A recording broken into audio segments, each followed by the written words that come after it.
बाबा हनुमान जी को प्रणाम। महान त्यागी बाबा भीमदेव जी को प्रणाम।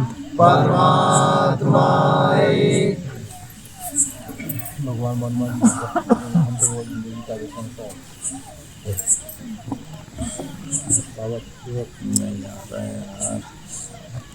बगले जी को निवास भगवान हेलो बेटा नीचे जाती हूँ। जारी है हेलो भगवान हनुमान जी अजी टीवी लगा दी। फोन कर लिया था बेटा बेटा कहते तो पदे सत्याला को आपको नुकसान आए बाबा के श्री शिक्षा बैठक बाबा के आदेश पत्र लिया था फिर 4 से 3 के बाद में सुबह की उन्होंने साथ की प्रार्थना पेपो पर आयन मुर्मदा ऊपर आदेश शिक्षा बैठक में मुझे चालक वगैरह महाजन की चालक से कहा गया जो भगवान की देवी संस्कृति और अपने जीवन के अनुभव के आधार भगवान बाबा हनुमान जी थोड़ा महाजीव जिंदगी संभालना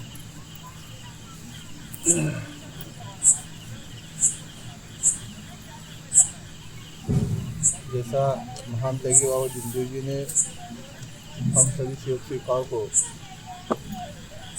इस मार्ग में भगवान का परिचय बताया और इस मार्ग के जो सेवक सेविकाएं हैं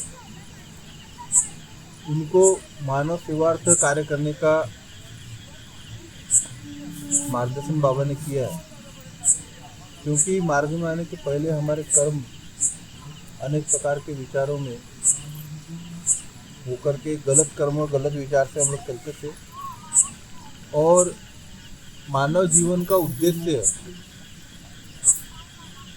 का ज्ञान हमको नहीं था। उन सिकवन को बाबा ने मार्ग में नियम बना करके हमारे जीवन के लिए दिया और आज हम देखते हैं कि बाबा का सेवक इस मार्ग में जो भी व्यक्ति है वो जहाँ पर भी रहता है वो उसका प्रभाव उसके साथ साथ उसके आसपास के वातावरण में भी प्रभाव पड़ता है। इसका फर्क हम आसपास अपने परिवेश में देख सकते हैं। जैसे अभी कल परसों का ही अनुभव है। हमारे एक कोर्ट का कर्मचारी वो खेलते खेलते उसको कुछ अटैक वटैक करता आया निकल गया अस्पताल ले गया खत्म हो गया मुसलमान था। तो उसके बाद सबके मन में कहने का ऐसा तो हमारे ऑफिस में भी एक कर्मचारी है हम लोग भी काम करते हैं तो मैंने भी देखा बहुत दिन से मेरा भी चेकअप नहीं कराया मैंने भी क्या चेकअप कराया। अब मैं चेकअप कराने के लिए जाने वाला था तो मैंने क्या किया मैंने एक व्यक्ति हमारे साथ में बहुत मदद करता है मेरी उसको भी मैंने बोला मैंने पूरी चलता। अब उसको मैंने साथ में लेके गया अपने काम से ठीक है। उसका ऐसा कुछ मेरे को आइडिया नहीं था मगर मैंने उसको अपने काम से लेकर गया।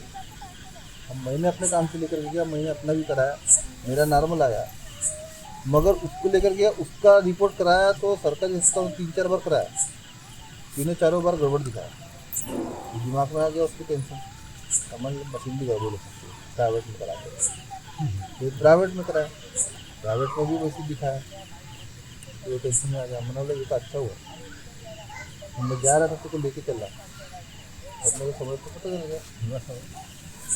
तो संगत का भी फर्क पड़ता है। तो कब क्या कौन आपके माध्यम से है ना प्रभावित हो जाए या आपके माध्यम से किसी का भला हो जाए ये पता नहीं मगर बाबा ने इस मार्ग के सेवकों को इसका प्रभाव दिया है। अगर वो सही बाबा के आदेश तत्व शुद्ध नियम का पालन करे तो अपने जीवन के साथ साथ दूसरों के जीवन का भी भला कर सकते। मगर जरूरत है हमको बाबा के आदेश तत्व शुद्ध नियम को समझने की विचार से चलने की। इसीलिए महान त्यागी बाबा जिंदगी में जो सिखवन हमको सभी शिक्षा को बताया उसको हमको अपने जीवन के लिए समझना चाहिए और अपने जीवन को समझने के साथ साथ हमने दूसरे के भी जीवन में उसका प्रकाश करने का कोशिश करना चाहिए। मगर प्रपंच साधते परमार्थी कार्य करना अपन अपने प्रपंच को साध्य पहले और हमारे प्रपंच में हम भगवान की कृपा प्राप्त करते तो वो अनुभव दूसरों को दिखाई देता है और उस अनुभव के माध्यम से हम दूसरों को मार्ग की सिखवन और अच्छे विचार दे सकते हैं। मगर कब देंगे? जब हम अपने जीवन में उस चीज़ को प्राप्त करेंगे। मगर हम अपने जीवन में अगर उस चीज़ को समझ नहीं पाएंगे तो हम दूसरों को सही विचार नहीं दे सकते। इसलिए महान त्यागी बाबा जिंदेव जी ने हमको सिखवन भी बताया, उस सिखवन के ऊपर विचार करने के लिए चर्चा बैठक भी बताया। और बड़े बड़े शास्त्र और वेद में भी ये चीज़ों का उल्लेख है कि जीवन में सबसे बड़ा ज्ञान जो है वो स्वयं के अध्ययन से प्राप्त होता है। आदमी जितना ज़्यादा मनन चिंतन करेगा उतना ज़्यादा उसको अपने आत्मज्ञान की प्राप्ति होती है। कब करेगा? जब चिंतन करेगा तब प्राप्त होगा। ये जो चर्चा बैठक जो बताया, ये चर्चा बैठक वही स्थान है जहाँ पर हम बाबा के बताए तत्वशुद्ध नियमों के ऊपर में विचार विमर्श करते हैं और एक दूसरे के अनुभव से ज्ञान प्राप्त करते हैं। इसलिए महान त्यागी बाबा जिंदेव जी ने बोला, सेवक सेवक को छुड़ाता है। समझे? तो हमारी जो गलतियां है वो हम स्वयं नहीं देख पाते। हमको अपने तरीके का एक आईना चाहिए। तो वो आईना कौन हो सकता है? वो आईना कोई दूसरा व्यक्ति नहीं हो सकता, वो आईना मार्ग का सेवक ही हो सकता है। फिर चाहे वो 1 दिन का हो या 1 साल का हो या 10 साल का हो। हमारे मार्ग में एक शिक्षा पद्धति बाबा ने बताया है कि किसी भी चीज़ को अगर जानकारी लेना है या किसी भी चीज़ की शुरुआत करना है तो हमने भगवान को उपस्थित करना चाहिए। तो वैसे इस मार्ग में अगर किसी भी व्यक्ति को अगर कोई मार्गदर्शन या कोई विचार की आवश्यकता है तो चाहे नया रहे या पुराना रहे, आप प्रणाम करके अगर भगवान को उपस्थित कर दो और विचार रखो तो उसका रास्ता कहीं ना कहीं से निकलता है। क्योंकि हमने देखा होगा कि हम कार्यकर्ता के निवास स्थान भी जाते हैं विचार और कार्य लेने के लिए, तो कार्यकर्ता कोई भगवान नहीं होता, मगर आदेश प्रमाणे जब आप प्रणाम करते हो तो भगवान उपस्थित होता है। और उस भगवान की उपस्थिति में जो आपकी मनसा रहती है उसके मुताबिक जब हम विचार रखते हैं अपना, तो भगवान मार्गदर्शन करते हैं। कौन करता है? भगवान मार्गदर्शन करते हैं, इंसान नहीं करता है, भगवान मार्गदर्शन करते हैं। इंसान की क्षमता बिल्कुल इतनी नहीं है कि वो किसी व्यक्ति को मार्गदर्शन कर सके या किसी व्यक्ति को उसके जीवन को सुधारने के लिए कोई रास्ता बता सके या उसके शब्दों से किसी का भला हो। ये इंसान की शक्ति नहीं है, ये भगवान की ही शक्ति है। और इस मार्ग में जो भगवान की शक्ति कार्य करती है वो बाबा के आदेश पे करती है। जो व्यक्ति आदेश प्रमाणे कार्य करता है उसी को भगवान की शक्ति का अनुभव प्राप्त होता है। तो हम इस मार्ग के सेवक सेविकाओं ने इस प्रयास करना चाहिए कि जो बाबा ने आदेश बताया है उस आदेश को समझने और सीखने का कोशिश हमने अपने जीवन में करना चाहिए। आज जैसे हमने एक देखा, अभी हमारे निवास स्थान पर एक व्यक्ति आया तो क्या कार्य किया था, यहीं आगे कहीं आंवला दिखता है, लीलारे जी, बनस्पत लीला। अब वो व्यक्ति को उन्होंने बताया कि उसको बीपी भी था, उसको शुगर भी था, मतलब बिना गोली खाए उसने 41 दिन के त्याग के कार्य बरोबर किया। हमारे यहाँ का भी अनुभव है। कैसे किया कि अपना प्रवृत्ति वो बीमारी की तरफ से हटा करके अपना प्रवृत्ति भगवान की तरफ किया। कहाँ किया? भगवान की तरफ किया। तो भगवान की तरफ जब हमारी प्रवृत्ति हो जाती है तो भगवान का प्रवृत्ति हमारे तरफ होता है और ऐसा संबंध स्थापित हो जाता है कि भगवान हमारी समस्याओं को दूर करता है और हमारे जीवन में समाधान निर्माण करने का कार्य करता है। कि हम अगर बाबा के आदेश को संभालने का कार्य करेंगे तो बाबा हमारी जो समस्या है उनको संभालने का कार्य करता है। तो ये एक सिक्वन है, ये एक ऐसा रिश्ता है भगवान का और सेवक का, मगर उसको समझने में हम कभी कभी गलती कर बैठते। क्योंकि बाबा ने सेवक की परिभाषा बताया है और वो सेवक की परिभाषा है सत्य मर्यादा प्रेम। अगर उस परिभाषा को समझने में हम फेल हो जाएंगे तो भगवान को समझने में फेल हो जाएंगे। तो हमने कोशिश ये करना चाहिए कि हमको जो बाबा ने तत्वशुद्ध नियम बताया उसमें भगवान के गुण बताया है 3, सत्य मर्यादा प्रेम। महान त्यागी बाबा जिंदेव जी का मार्गदर्शन है और उसमें भी बाबा ने यही बोला है। तो ये सत्य मर्यादा प्रेम हम बोलते जरूर है, मगर इसको पालन करने के लिए बहुत बार मन को जो है मारना पड़ता है, बहुत बार अपने आप को तपाना पड़ता है, समझाना पड़ता है, तब कहीं जाकर के सत्य मर्यादा प्रेम का पालन अपन कर सकते हैं। हम कितना नहीं लाख गलती करते, हम अपने जीवन में कितना लाख गलती नहीं किए अभी तक, और अभी गलतियां करते ही है। मानव जीवन में कर्मों में गलतियां होती थी, मगर फिर भी हम हाथ जोड़ते भगवान के सामने में और विनम्र होकर के माफी मांगते तो भगवान माफ करता है। माफ करता है कि नहीं करता? जब भी दुख आता है तो हम भगवान के सामने हाथ जोड़ते माफी मांगते और भगवान माफ कर देते हैं। तो ये भगवान का गुण है, मगर बाबा ने भगवान के ही गुण इंसान को भी बताया है। हमने वो गुण निर्माण किए क्या अपने? ये विचार करने का बात। हम परिवार में रहते हैं, सेवकों में रहते हैं, अपने दुनिया के सामाजिक कार्यों में रहते हैं, हमारे प्रवृत्ति में कैसे पुराने विचार निर्माण हो जाते तत्काल। किसी ने कुछ बोल दिया, हट से अहंकार और क्रोध निर्माण हो गया। कैसे बोला, ऐसा कैसे बोल दिया है? हमारे आत्मसम्मान को ठेस पहुंच जाता है।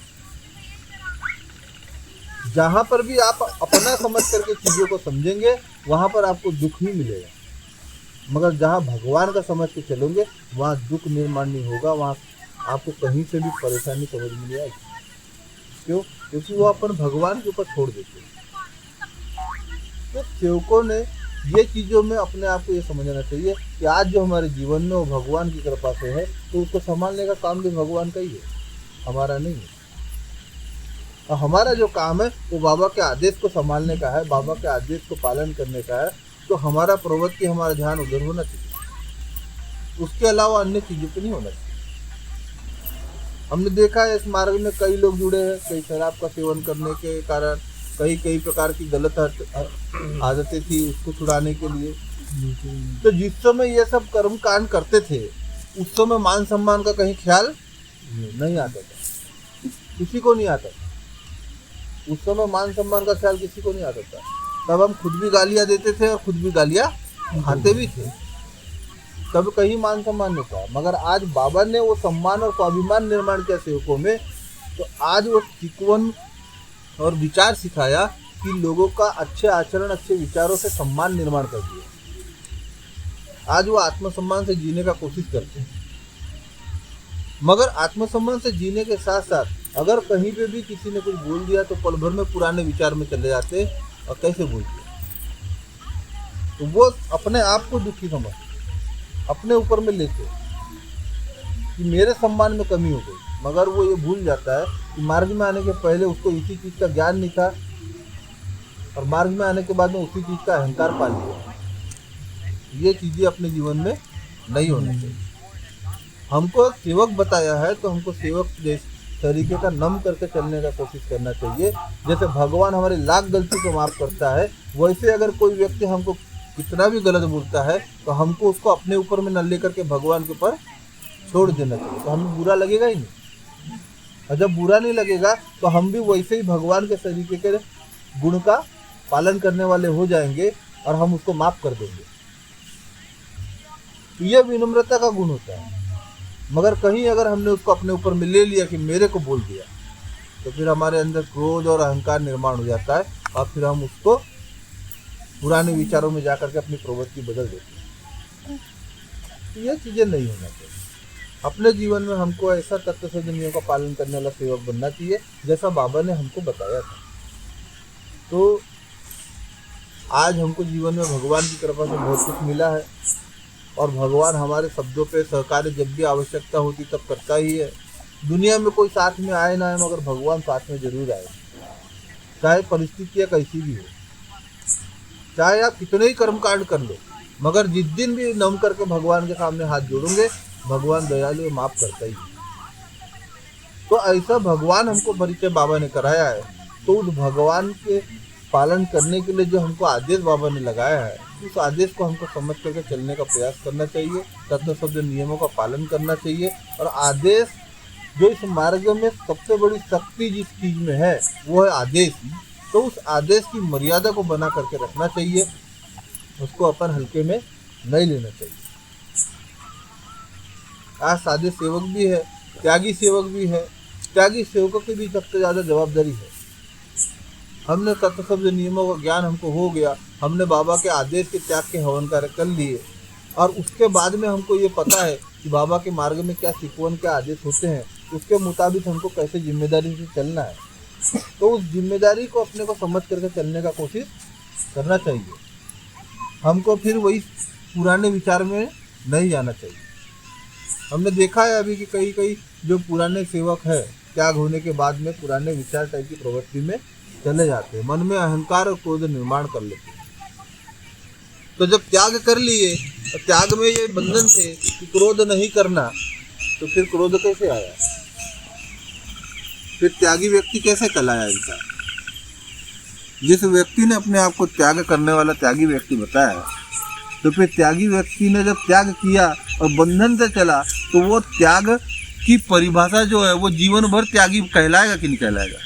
भाई एक बार जिसने त्याग किया वो त्यागी सेवक कहलाता। तो जब त्यागी सेवक कहलाया तो फिर उसके गुण क्या होने चाहिए? वो सही है। वो चीज़ें भूलना नहीं चाहिए अपन, उस चीज़ को याद रखना चाहिए। जब उस चीज़ को याद रखेंगे तभी मर्यादा में रहेंगे और तभी महान त्यागी बाबा जुमदेव जी के आदेश अनुसार चल सकेंगे और भगवान को अपने शब्दों पे सहकार्य करवा सकेंगे। तो महान त्यागी बाबा जुमदेव जी को हमने सेवकों ने महान त्यागी की उपाधि इसी कारण दी थी कि निष्काम भाव से अपनी इच्छाओं का त्याग करते हुए दूसरों के हित के लिए कार्य किया और अपने परिवार में एक मानवतावादी विचार से चले, तब जाकर के वो महान त्यागी कहलाए। तो हमने अपने जीवन में कैसे विचारों से चले और कैसे विचारों से हम चल रहे हैं, इसका हमको मूल्यांकन अपने आप में करने का कोशिश करना चाहिए। आज हम किसी के भी कर्मों को ध्यान में रख करके अपने विचारों से भटक जाते हैं कि फलाना ऐसा और ढिकाना वैसा है, और फलाना तो वैसा है और ढिकाना वैसा है, कोई उसको वो तो उसके कर्म है, मगर उसके कर्म के तरफ ध्यान देकर के हमने अपनी प्रवृत्ति कैसे बदल दी, ये ज़्यादा सोचने का बात आती है। तो भाई गलती उसकी थी, उसको समझ में नहीं, आपने कर ले, मगर तुम्हारा क्या विचार था, तुम्हारा क्या कर्म था, तुम्हारी क्या जवाबदारी थी, तुमने अपना जवाबदारी कितना निभाया? क्या तुमने उस आदेश को समझा? क्या तुमने बाबा के आदेश अनुसार चले? ये जवाबदारी हमारा है, तो हमने अपनी जवाबदारी के ऊपर में ज़्यादा फोकस करना चाहिए, ध्यान देना चाहिए। तो इसी प्रकार जो महान त्यागी बाबा जुमदेव जी ने हमको तत्व शब्द नियम बताए हैं और बाबा के आदेश और सिखवन बताए हैं, उन सिखवन को हमको पालन करते हुए एक अच्छा आदेश का सेवक बनने का प्रयास करना चाहिए, क्योंकि ये मार्ग जो है दिनों दिन बढ़ते जा रहा है। दिनों दिन इसमें सेवकों की संख्या बढ़ रही है। जिनके पास पैसा है वो अनाप शनाप पैसा खर्च कर रहे हैं, मगर समाधान ही नहीं है। परिवार में कहीं ना कहीं किसी न किसी चीज़ की दुख और तकलीफ है, कहीं ना कहीं को डर है, मगर आज इस मार्ग का सेवक अगर भगवान को प्रणाम करके बताता है तो निश्चिंत हो जाता है कि कहीं ना कहीं भगवान मेरी समस्या का निराकरण करेगा, अब मुझे चिंता करने की जरूरत नहीं। तो यह विश्वास महान त्यागी बाबा जुमदेव जी ने हमारे अंदर निर्माण किया है। तो इस विश्वास को बनाए रखने के लिए तत्व शब्द नियम का पालन करें, बाबा के आदेशानुसार चलने का कोशिश करें और भगवत कार्य में जहाँ अपनी जवाबदारी जिम्मेदारी है वहाँ पर अपना खाली समय निकाल करके पहुँचने का प्रयास अपन ने करना चाहिए।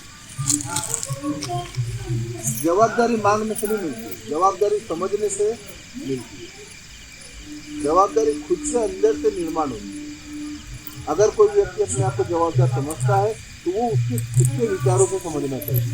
किसी के जवाबदारी देने मात्र से इंसान जवाबदार नहीं होता। आज हमें परिस्थिति जन्य हमको कार्य देने का विचार आदेश हुआ, हम कार्य देंगे, मगर हमको ये आदेश नहीं होने के बावजूद भी हम चर्चा बैठक में जाते थे और तत्व शब्द नियमों के ऊपर में विचार करने का कार्य करते थे, तब हम ज़्यादा चर्चा बैठक में जाते थे। आपने देखा होगा कि हम तब ज़्यादा चर्चा बैठक में जाते थे, मगर आज स्थिति ये है कि कभी कभी शाम के समय भी सेवक पहुंच जाते, कार्य देने में हम समय वही हो जाता है, तो फिर चर्चा बैठक में भी जाना रह जाता है। तो एक सेवक होकर के हमने भगवत कार्य का भरपूर आनंद लिया, मगर एक कार्यकर्ता होने के बाद में ये सब चीज़ों से थोड़ा वंचित हो जाते। ये त्याग होता है। हमारे घर के पीछे में चर्चा बैठक थी, हमारे घर में सेवक आके बैठे थे, चर्चा बैठक हमारे घर के पीछे में थी। हमारे घर में सेवक आकर बैठे थे कार्य लेने के लिए, कहाँ कहाँ का उनका परिवार का विवाद लेके आए थे। बहुत डांटा डपकारा, बहुत समझाया, तब जाकर के पूरे स्थिर हुए और तब जाके वो कार्य लेके घर गए। नहीं तो मैं अलग हो जाऊंगा, ये अलग हो जाएंगे, ऐसे आक्रोशित होकर के आए थे पूरे के पूरे। मगर उनको समझा करके, डांट करके, पुचकार करके ऐसी स्थिति पे ला करके बैठाला कि वो जा करके फिर आपस में फिर से वैसे ही नम गए और माफी मांग करके घर गए। तो ये जवाबदारी किसके ऊपर में होती है? एक कार्यकर्ता कार्य देने वाले के ऊपर में हो जाती है। फिर वो अपनी इच्छा के अनुसार चीजों को नहीं देखता, परिस्थिति के हिसाब से कार्य करता है, तो उसमें ज्यादा फिर चीजों में वंचित होता है। मेरी इच्छा थी चर्चा बैठक में जाने की, मगर सेवक आकर के बैठ गए और उनको ऐसा भगा भी नहीं सकता था, उनको विचार देना ही पड़ेगा क्योंकि वचनबद्ध हुए हैं। तो अपने ही एरिया की चर्चा बैठक में नहीं जा पाया, तो फिर चर्चा बैठक में जाना था, इसलिए यहाँ आया। कहीं तो जाना पड़ेगा विचार निर्माण करने के लिए, क्योंकि अपना बैटरी भी अपने को चार्ज करना है। जब निर्माण होंगे, जमा होगा, तभी ना बांटेंगे। तो दूसरों को बांटने के लिए भी हमारे पास में होना चाहिए और उसको जमा करने के लिए हमको चर्चा बैठक में जाते रहना पड़ेगा, तब जाके जमा होगा। कोई इस संसार में ऐसा ज्ञानी नहीं है जो घर में बैठे बैठे अपने आप ज्ञान अर्जन करते रहेगा और उसके पास ज्ञान निर्माण होते जाएगा। ऐसा नहीं, चाहे कोई कार्यकर्ता रहे या कोई सेवक रहे, अगर वो जाएगा चर्चा बैठक में तो ही विचार निर्माण होंगे, तो ही विचार नए निर्माण होंगे उसके अंदर। जब वो कार्य करेगा तभी उसकी प्रवृत्ति भगवान की तरफ रहेगी, चाहे फिर वो कार्यकर्ता रहे या कोई सेवक रहे, चाहे वो 2 साल का रहे या फिर 25 साल का रहे या 20 साल का रहे। मगर अगर सेवक ने भगवान के कार्य करना, आदेश पे चलना बंद कर दिया और भगवत कार्य से वंचित रह गया, तो फिर पुराने विचार निर्माण होने में समय ज्यादा देर का लगता नहीं है। यह हमारे इतने दिन में हमने अनुभव देख चुके हैं। यहाँ तो 45-50 साल के कार्यकर्ता जो है, उनके भी जीवन में ये चीज देखा कि कई बार वो भी विचारों से भटक जाते हैं। और भटकने का कारण सिर्फ वही है, पुराने विचार में जाना, मोह माया अहंकार निर्माण होना। और जो हम कर रहे हैं उसका खुद के ऊपर में अहंकार कर लेना कि जो भी कर रहा हूँ मैं कर रहा हूँ, ये वहम अपन पाल ले, ये फिर जीवन में गलतियां निर्माण करता है और अपन बाबा के आदेश से भटक जाते हैं। तो हम तो सुबह भी भगवान के सामने में हाथ जोड़ते हैं और शाम को भी जाके भगवान के सामने में हाथ जोड़ते हैं और उसी से मांगते हैं और उसी के आदेश पे चलते हैं। तो फिर इसमें हमारा कुछ भी नहीं है।